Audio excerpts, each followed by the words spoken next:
డబ్బు, అనారోగ్యం, ఉద్యోగం, వ్యాపారం, అప్పులతో బాధపడుతున్నారా? మీకోసమే లాంచ్ యువర్ ఫ్యూచర్ ప్రోగ్రామ్. నమస్కారం ఆచార్య కృష్ణస్వామి గారు. నమస్కారం అండి. సో ప్రీవియస్ వీడియోలో ఏ విధంగా మనం కోరుకుంటే జరుగుతుంది అనుకునే దానికి మీరు పెళ్లి కాన్సెప్ట్ని చాలా బాగా ఇచ్చేసి చెప్పారు. ఒకప్పుడు అందరి ఊహ ఒకే దాని మీద ఉండేదండి.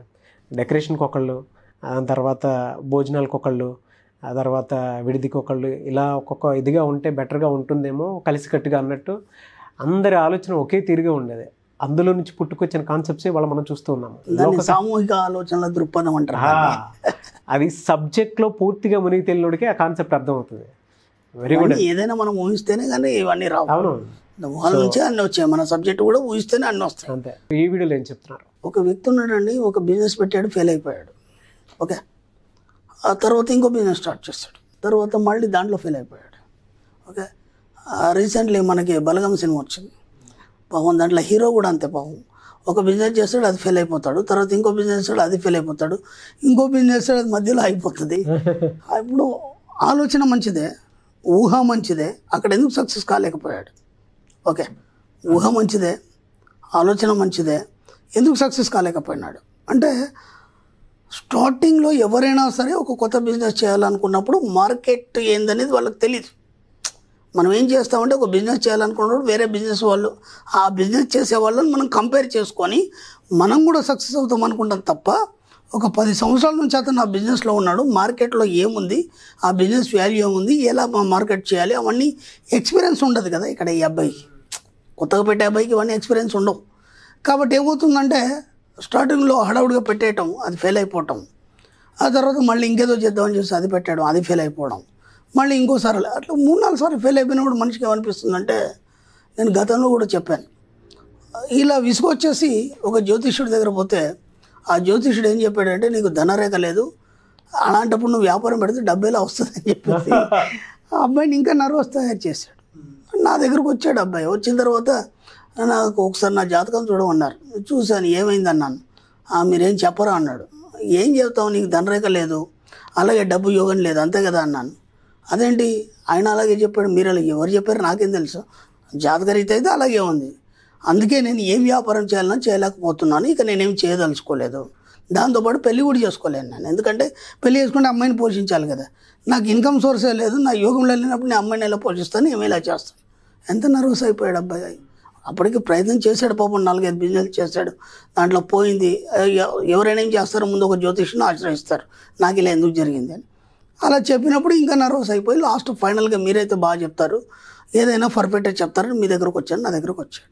ఇప్పుడు అక్కడ ఏమైపోయింది, మొత్తం అది ఏదైతే లాస్ అయిపోవడంతో పాటు ఈ ఒక పదం చెప్పేసరికంటే దీన్ని గట్టిగా పట్టుకొని నా లైఫ్ ఇంతే, ఇక నేనేం చేయాలి అనేది సబ్కాన్షియస్ మైండ్కు కాషన్ ఇచ్చాడు.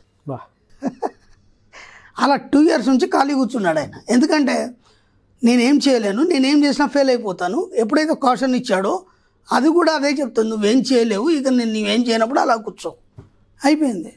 ఇంకా వేరే ఏ ఆలోచన రాకుండా అయిపోద్ది మనిషి లోపల, ఎలాంటి ఆలోచన రాకుండా అయిపోయి స్తబ్దంగా అలా కూర్చుంటే హాయిగా తింటున్నాడు, పడుకుంటున్నాడు, ఏదో ఫ్రెండ్స్ని కలుస్తున్నాడు, వస్తున్నాడు, అదొక రొటీన్ అయిపోయింది 2 years నుంచి.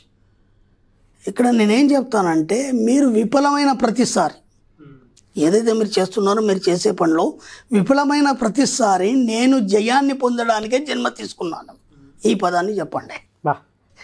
అర్థమైందా? మీరు ఎన్నిసార్లు ఫెయిల్ అయినా సరే అది అయిపోయింది, ఎందుకంటే మీకు ఎక్స్పీరియన్స్ లేక దాంట్లో ఫెయిల్ అయ్యారు. కానీ ఫెయిల్ అయ్యాను నేనేం చేయాలనే మాటలు కాకుండా రివర్స్లో మాట్లాడండి. నేను ఇక్కడ జన్మ ఎందుకు తీసుకున్నా అంటే, విఫలమైన ప్రతిసారి నేను జయించడానికే జన్మ తీసుకున్నాను. ఓకే, ఇప్పుడు ఏమవుతుంది, మళ్ళీ సబ్కాన్షియస్ మైండ్ యాక్టివేట్ అవుతుంది. అప్పుడు మీతో పాటు అది సైలెంట్ అయిపోయి నిద్రపోయింది కదా, ఇక మీకేం పని లేదు కదా. ఇప్పుడు ఈ మాట చెప్పగానే ఒక్కసారి ఒక స్ట్రైక్ అవుతుంది దానికి, ఇదేదో కొత్తగా చెప్పాడే పదం, ఇదేదో బాగుంది కదా. అప్పుడు ఆలోచిస్తుంది, ఈ పదాలని పదే పదే చెప్పాలి. ఓకేనా? ఎప్పుడైనా సరే మీరు ఉదయం లేవగానే లేదా అద్దంలో చూసుకున్నప్పుడు కానీ మీరు ఏదైతే పనులు చేసుకుంటున్నారో, నేను ఎన్నోసార్లు చెప్పాను, అఫర్మేషన్ అనేది ప్రత్యేకంగా మీరు కూర్చుండి చేయాల్సిన అవసరం లేదు, కూర్చుండి రాయాల్సిన అవసరం లేదు. అది స్టార్టింగ్లో అంటే మనకి సబ్జెక్ట్ తెలియనప్పుడు ఏంటంటే, ఒక క్రమశిక్షణ అలవాటు చేయడానికి ఒక yellow పేపర్ తీసుకొని రెడ్ పెన్ మీద రెడ్ పెన్తో రాయడం, ఒక క్రమశిక్షణ, ఒక డిసిప్లిన్. మనం పదే పదే ఒక టైం పెట్టుకొని ఆ టైం ప్రకారం రాయడం చేయడం వల్ల ఏమవుతుందంటే మన సబ్కాన్షియస్ మైండ్ అది పట్టుకొని దానికి అలవాటు పడిపోతుంది. లేకపోతే ఏమవుతుంది, మీకు ఇష్టం ఉన్నట్టుగా మీరు జీవించేస్తే దానికి ఒక మీనింగ్ ఉండదు. కాబట్టి మీకు అలవాటు కావడానికి మాత్రమే అది చేయమని చెప్పాను. ఇప్పుడు ఇన్ని వీడియోలు వచ్చాయి, ఇన్నిసార్లు క్లాస్కి వచ్చారు, సబ్జెక్ట్ అవగతమైంది. ఇప్పుడు మీరు ఏది మాట్లాడినా అదే అఫర్మేషన్. ఇంకా కొత్తగా మీరు అఫర్మేషన్ చేయాల్సిన అవసరం లేదు, కొత్తగా మీరేం రాయాల్సిన అవసరం లేదు. ఎప్పుడైతే మీరు ఆ పదం చెప్తారో అప్పుడు మళ్ళీ మీ సబ్కాన్షియస్ మైండ్ యాక్టివేట్ అవుతుంది. ఇప్పుడు పదే పదే పదే పదే మీరు ఆ పదాలని చెప్పారనుకోండి, అప్పుడు ఏమవుతుంది, ఇప్పుడు ఏదో చెయ్యాలనే ఆరాటం మీ యొక్క సబ్కాన్షియస్ మైండ్ పట్టుకుంటుంది. పట్టుకున్న తర్వాత మెల్లిగా మీరు ఆ వైపు ప్రయత్నాన్ని మొదలు పెడతారు. ఈసారి మాత్రం మీ జీవితంలో ఫెయిల్యూర్ అనేది లేదు. ఇక నుంచి ఈ క్షణం నుంచి ఎండ్ ఆఫ్ డెత్ వరకు మీరు ఎప్పుడు ఫెయిల్ కారు. ఇక ఎప్పుడైతే ఈ పదాన్ని చెప్తారో ఈ పదాన్ని గట్టిగా పట్టుకొని నేను జయించడానికే ఇక్కడ జన్మ తీసుకున్నాను అన్నారనుకోండి, అలా ఫెయిల్యూర్ అనేది లేదు కదా, ఎక్కడ ఫెయిల్ అవుతారు మీరు. కాబట్టి దీన్ని పదే పదే అఫర్మేట్ చేయండి. అఫర్మేట్ చేసినప్పుడు ఏమవుతుందంటే మీకు దానికి సరిపడా వనరులు కానీ లేదంటే దానికి సంబంధించిన ప్రోగ్రామ్ అంతా మీ యొక్క సబ్కాన్షియస్ మైండ్ మీకు తయారు చేస్తుంది. ఇక మీరేం ఆలోచించాల్సిన అవసరం లేదు. ఒక్కసారి దాన్ని నిద్రలేపారా, నేను ఎన్నోసార్లు చెప్పాను, ఈ సబ్కాన్షియస్ మైండ్ ఏదైతుందో పైనల్ గ్లాండ్, పిట్యూటరీ గ్లాండ్ ఇవి ఎప్పుడు నిద్రావస్థలో ఉంటాయి. ఇప్పుడు మీరు నాతో ఏం కాదు, నాది అంత పని అయిపోయిందన్న తర్వాత అవి ఇంకా నిద్రపోతాయి, ఇంకేం పని చేయవు. ఇప్పుడు దాన్ని యాక్టివేట్ చేసినప్పుడు ఏం చేయాలి, ఎలా ఇవ్వాలని ఆలోచిస్తుంది. కాబట్టి ఈ యొక్క పదాన్ని పదే పదే చెప్తూ ఎప్పుడు అలర్ట్గా ఉండండి. ఇక మీ జీవితంలో ఎప్పుడు కూడా ఫెయిల్యూర్ ఉండదు.